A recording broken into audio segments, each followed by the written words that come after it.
20-30 కోట్ల రూపాయలు కనీసం రావాల్సి ఉండే. మీ గ్రామాలలో ఏ ఊర్లైనా కోట్ల రూపాయల పనులు జరిగినాయా? మరి జరిగినప్పుడు లక్షల కోట్ల రూపాయలు ఎక్కడికి పోయినాయో టిఆర్ఎస్ వాళ్ళని నిలబెట్టి అడగాల్సిన అవసరం ఉందా లేదా? కాబట్టి ఇవాళ సోదరులారా, చెప్పింది వేరు, చేసింది వేరు. ఇవాళ మనం చూస్తున్నది వేరు. మళ్ళొక్కసారి కల్వకుంట్ల చంద్రశేఖరరావు మాయల పకీర్లాగా ముసుగు తొడుకొని సీతమ్మను ఎత్తుకపోనికే మాయలేడు వచ్చినట్లు మన ఓట్లను ఎత్తుకపోవడానికి రావణాసురుడు మళ్ళా మన దగ్గరకు వస్తున్నాడు. చరిత్ర మనకు తెలుసు, పురాణాలలో చదివినాం, బకాసురుని గురించి విన్నాం, రావణాసురుణ్ణి ప్రతి సంవత్సరం కాలుస్తూనే ఉన్నాం. మరి బకాసురుడు రావణాసురుడు కలిస్తే కల్వకుంట్ల చంద్రశేఖరరావు అట్లాంటి వాడిని మనం క్షమించాలా? ఒక్కసారి ఆలోచన చెయ్యండి. కాబట్టి సోదరులారా, ఇవాళ ఇక్కడ ఏ రైతుల ఆత్మగౌరవం కోసం, ఏ రైతుల ఆత్మాభిమానంతో బతకాలనో ఆ రైతులకు నిజాం షుగర్ ఫ్యాక్టరీ తెరిచినప్పుడే ఇవాళ మన బతుకులు బాగుపడతాయి. కాబట్టి ఇవాళ పెద్దలు సుదర్శన్ రెడ్డి గారిని మీరు గెలిపిస్తే ప్రభుత్వంలో అత్యంత ప్రముఖమైన స్థానంలో వారు ఉంటారు.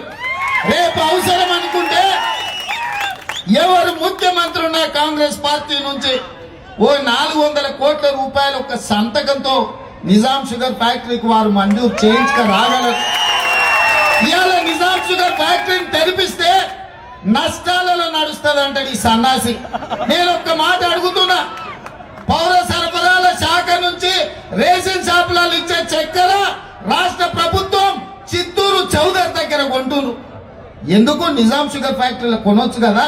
ఈడ పండించిన మొత్తం చెరుకును చక్కెర చేసి ఈ చక్కెరను పౌర సరఫరాల శాఖ కొంటే ప్రతి ఊర్లో ప్రతి ఇంట్లో మీరు పండించిన చెరుకుతో వచ్చిన చక్కెరనే వినియోగించవచ్చు కదా. ఇవి మాత్రం కొనడు, ఎందుకంటే ఇళ్ళ కమిషన్ రాదు.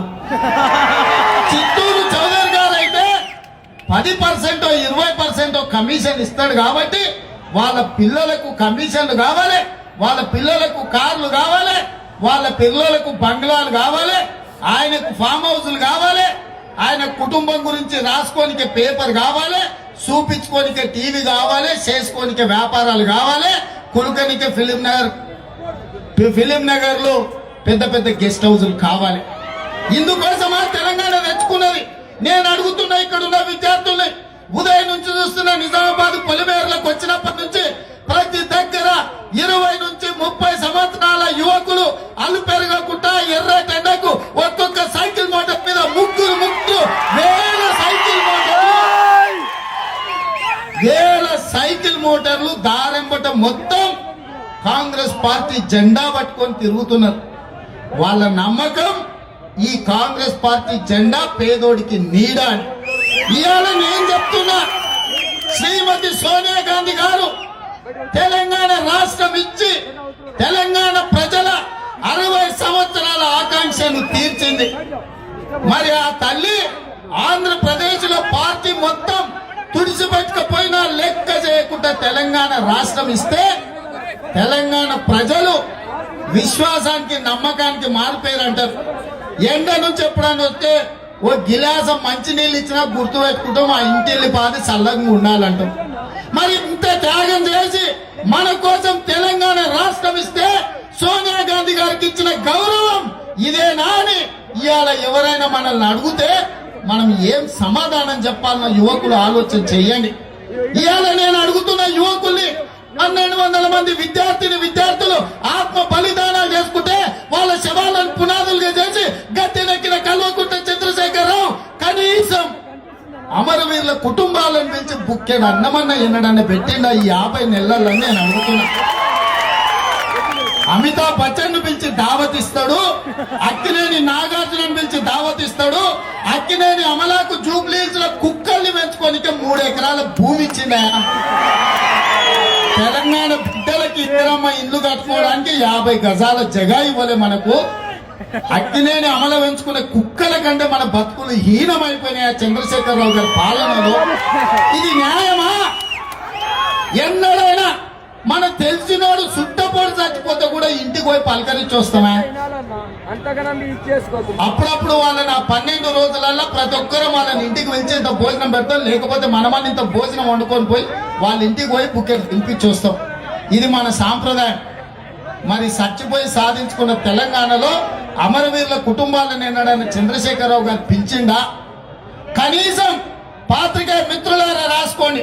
మొట్టమొదటి శాసనసభలో తొలి ఉద్యమంలో 369 మంది, మలి ఉద్యమంలో 1200 మంది ఆత్మ బలిదానాలు చేసుకున్నారు. ఈ 1569 మంది అమరవీరుల కుటుంబాలకు ప్రతి కుటుంబానికి 10 లక్షల రూపాయలు, ఇంటికో ఉద్యోగం, డబుల్ బెడ్రూమ్ ఇల్లు, వైద్య ఆరోగ్య సహకారం, ప్రతి వాళ్ళకి వ్యవసాయానికి 3 ఎకరాల భూమి ఇస్తామని చెప్పి ఆనాడు శాసనసభలో తీర్మానం చేసినాం. మేము ఇవాళ 50 నెలలైనా ఈ తీర్మానం అమలుకు నోచుకోలే. ఇవాళ ఉద్యోగాలు, ఇండ్లు, పైసలు ఇవ్వకపోయినా కనీసం వాళ్ళని గుర్తించలేదా? ఇప్పటి వరకు 500 మందిని కూడా అధికారికంగా గుర్తించలేదు. ఇవాళ ఉద్యమకారులు ఏమైందా అంటే వాళ్ళ అడ్రస్సులు దొరుకుతలేవు అని అంటున్నాడు. తెలంగాణ రాష్ట్రంలో ఎవరి త్యాగాలతోని వచ్చిన తెలంగాణలో ఇవాళ అమరవీరుల అడ్రస్సులు దొరుకుతలేవనే సన్నాసి తాగుపోతూ ఈ రాష్ట్రానికి ముఖ్యమంత్రి ఉంటే ఇది న్యాయమా? మీరు రాయలేదా పత్రికలలో చచ్చిపోయిన అమరవీరుల గురించి? ఇవాళ మీ కార్యాలయాల్లో సంప్రదిస్తే వారం రోజులలో ఎక్కడికక్కడ మండలాల వారిగా మీరు వివరాలు ఇవ్వలేరా? అంతెందుకు, ఆనాడు సమగ్ర కుటుంబ సర్వే చేస్తున్నా అన్నాడు. 12 గంటలలో 4 కోట్ల మందిని దిగ్బంధించి బస్సులు రద్దయిన, రైళ్లు ఆపేసిండు, రోడ్ల మీద మొత్తం నిర్మానుషంగా కర్ఫ్యూ పెట్టినట్టు చేసి ఇల్లు తిరిగి వివరాలు సేకరించిండు. 4 పేజీలలో వివరాలు అడిగిండు. అందులో ఏమేమి ఉన్నాయంటే పేరు, తండ్రి పేరు, పిల్లలు, కుటుంబం గురించి అడిగితే తప్పులేదు. చివరికి మీ ఇంట్లో పందులు కూడా ఉన్నాయని అడిగిందా? కోళ్ళు కూడా ఉన్నాయని ఒక కాలం ఉందా? మన ఇంట్లో ఉండే పందులు, కోళ్ళ గురించి కూడా ఒక కాలం పెట్టిండు. రాస్తే ఉంటాయి, తెల్లారి కోసుక తింటే పోతాయి. వాటి కోసం కూడా 4 పేజీలలో వివరాలు సేకరించిండు కదా. ఒక్క లైన్లో మీ ఇంట్లో మీ బిడ్డ ఎవరన్నా తెలంగాణ కోసం ఆత్మ బలిదానం చేసుకున్నారా? చేసుకుంటే వివరాలేంది, వాళ్ళ తల్లిదండ్రులు, వాళ్ళ కుటుంబ సభ్యులు ఎట్లా బతుకుతున్నారో ఒక్క కాలం పెడితే 12 గంటలలో 1569 మంది వివరాలు సేకరించగలుగుతుండే కదా. ఎందుకు సేకరించలేదు ఈ రాష్ట్ర ముఖ్యమంత్రి అని నేను అడుగుతున్నా. అంటే అమరవీరులు అంటే ఇంత చిన్న చూపు. ఆయన ఇంకో మాట కూడా చెప్పాడు. హైదరాబాద్ లో ప్రపంచమంతా అబ్బురపడే విధంగా, ఆకాశం వైపు తలెత్తి చూసే విధంగా అమరవీరుల స్తూపం కడతా అన్నాడు. ఇయాలటి వరకు తట్ట మట్టి కూడా తీయలే. ఆయన మాత్రం చౌరస్తలా 10 ఎకరాలలో 1000 కోట్లు పెట్టి 150 గదుల గడి నిర్మించుకున్నాడా. ఆయన బాత్రూమ్ కు బుల్లెట్ ప్రూఫ్ అద్దాలు పెట్టుకున్నాడా. ఎవరికైనా కారుకు చూసినాం బుల్లెట్ ప్రూఫ్ అద్దాలు, ఇంటి కిటికీలకు చూసినాం ఎవడైనా బయట నుంచి కాలుస్తాడని బుల్లెట్ ప్రూఫ్ అద్దాలు. బాత్రూమ్ లో ఎందుకు పెట్టుకోవాల్సి వచ్చిందా? అంటే బిడ్డతోనో కొడుకుతోనో ప్రమాదం ఉందనే కదా. బాత్రూమ్ లో ఉన్నప్పుడు కొడుకో బిడ్డనో లోపలంగా కాలుస్తే సస్తా అని భయం. ఆయనకు మాత్రం సావు భయం ఉంది. ఆయన బాత్రూమ్ కు బుల్లెట్ ప్రూఫ్ అద్దాలు ఉండాలి కానీ రోడ్ల మీద చచ్చిపోతున్న రైతుల గురించి మాత్రం ఆయనకు ఒక్క క్షణం కూడా పట్టిలేదు. ఏంటండి, వీడియో నచ్చిందా? అయితే ఓ లైక్ వేసుకోండి, లేదంటే ఓ కామెంట్ చేయండి. ఎప్పటికప్పుడు మా వీడియోస్ చూడాలంటే సబ్స్క్రైబ్ చేసుకోండి.